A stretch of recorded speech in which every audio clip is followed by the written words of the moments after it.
So that was Lester Flats playing that rhythm guitar. And he's credited with inventing the G run, right? Pretty much. Yeah. Wow. And you're hearing it all over the place there, but also, the boom chuck rhythmic pulse that Stash referenced earlier. The guitar is really fusing that thing together there. That's, I guess what I want to say is that you have to remember that he's the lead singer. And often in any kind of band, to be the virtuoso instrumentalist and the lead singer at the same time is kind of tough. Yeah. So... And the singing's kind of virtuoso in its own right, the way the harmonies pop. They pop so well. Yeah. Well, Stash, tell us a little bit about that, about your connection with the singing and the instrument and those harmonies and that connection. Because you guys, when I saw you with Jacob Jolliffe, you guys were doing a lot of great 3-part harmonies and things in between the instrumental virtuosity. Yeah. Well, bluegrass harmony, just like the banjo, is one of the quintessential things. That's definitely one of the things that attracts me, for example, about a band like the Stanley Brothers and Flat and Scruggs.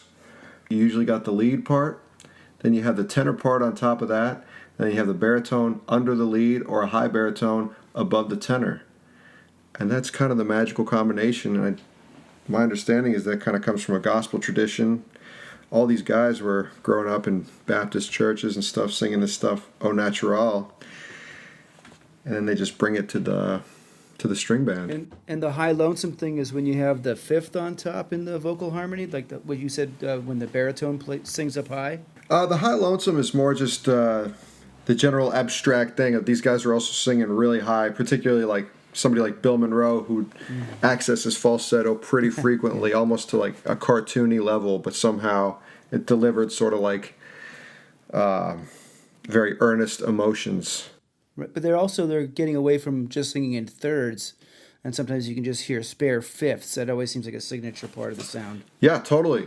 Yeah, I was going to ask about that because, in the bands I've played in, I've kind of always avoided getting into the harmony singing one because I just never really did it, and so just in simple musical terms for those of us who don't play this or do this too often.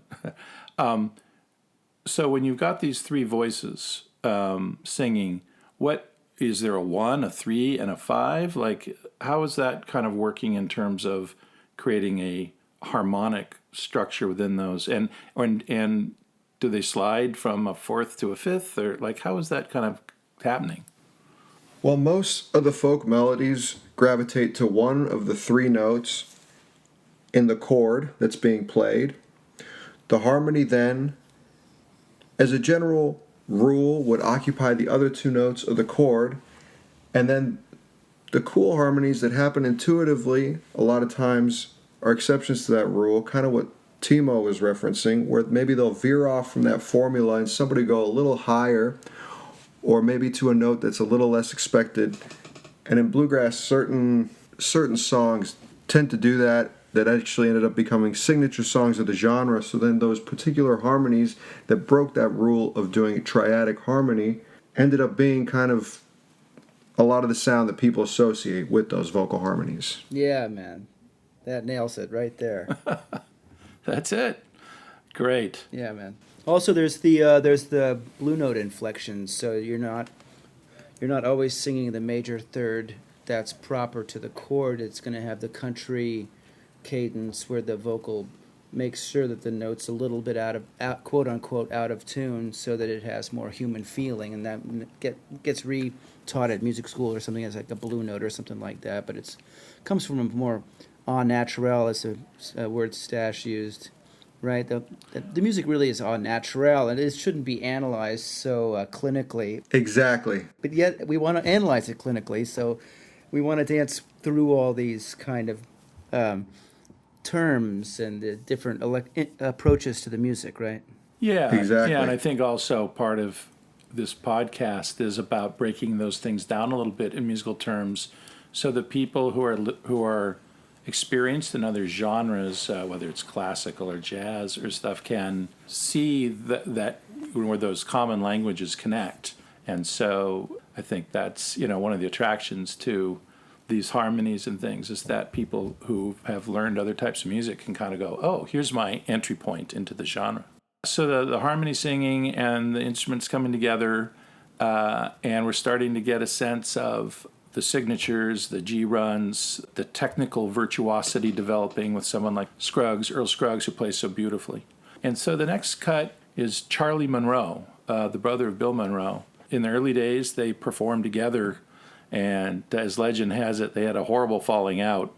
I don't know if it was over girl or what, but and then they decided to go their separate ways. And something I didn't know that I just read recently is that they kind of agreed to break up the country regionally. So Charlie had to go out west and perform out west, and Bill took the east, and so they didn't perform together for a while.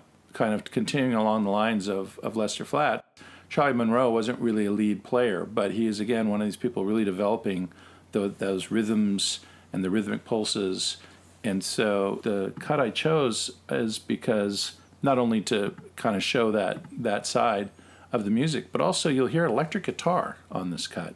And I think sometimes people think, oh, it's a pure acoustic medium, no one would dare mess with it. Well, here's one of the Monroe brothers putting electric guitar into a tune and showing, some progressive ideas of his own. So let's check out I'm Going That Way.